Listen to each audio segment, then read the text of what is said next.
Hello दोस्तों। Heart patient जरा ध्यान देकर सुने। दो तीन टिप्स हैं आपके लिए जो बहुत ज्यादा यूजफुल है और इनको कीजिए। आप नहीं भी हैं हार्ट पेशेंट तब भी करना चाहिए। एक आई थिंक 50 के बाद तो इस तरह के मूवमेंट हमें करने चाहिए, सीखने चाहिए।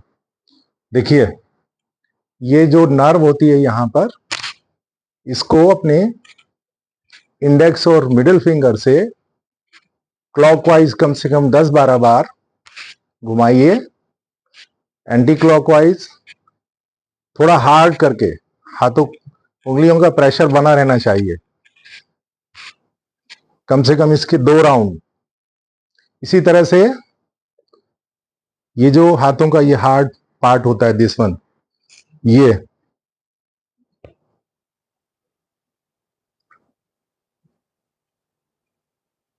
नीचे से ऊपर की ओर, ये वाला हिस्सा।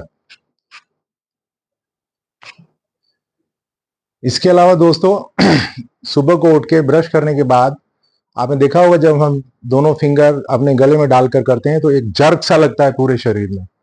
ये बहुत जरूरी है। ये ब्लड सर्कुलेशन को फास्ट करता है। जब जर्क लगता है तो पूरी बॉडी में इसका असर जाता है और ब्लड सर्कुलेशन फास्ट होना चाहिए कुछ समय के लिए। नहाते हैं तो नहाते समय सबसे अच्छी एडवाइस आपको, बहुत ज्यादा नहीं लेकिन ठंडा पानी सबसे पहले अपने पीठ पर डालिए आप। तो पीठ पर डालने से आपने देखा होगा एक सिहरन सी पैदा होती है पूरे शरीर में, वो भी हमारे ब्लड सर्कुलेशन को ठीक करता है। तो ये बहुत छोटी छोटी सी बातें हैं, दो तीन टिप्स हैं सिर्फ। और हार्ट पेशेंट को दो प्राणायाम, दो में भी अगर आप एक कर लेते हैं तो वो बहुत जरूरी है। नाड़ी शोधन प्राणायाम, इसकी अलग से वीडियो है, फिर भी मैं आपको थोड़ा सा उसका आइडिया दे देता हूँ। कंफर्टेबल पोजीशन में बैठकर या क्रॉस लेग बैठकर आप आराम से आंखें बंद कर लीजिए।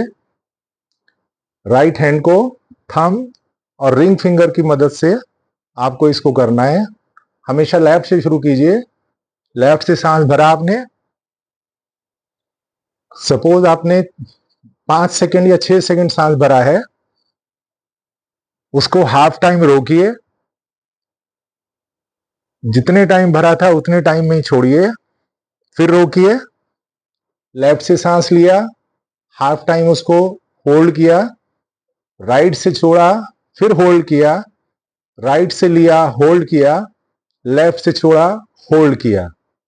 इस तरह से कम उसके 15 राउंड कीजिए, फिर देखिए आपको इसका कितना बेनिफिट मिलता है। Okay, thank you.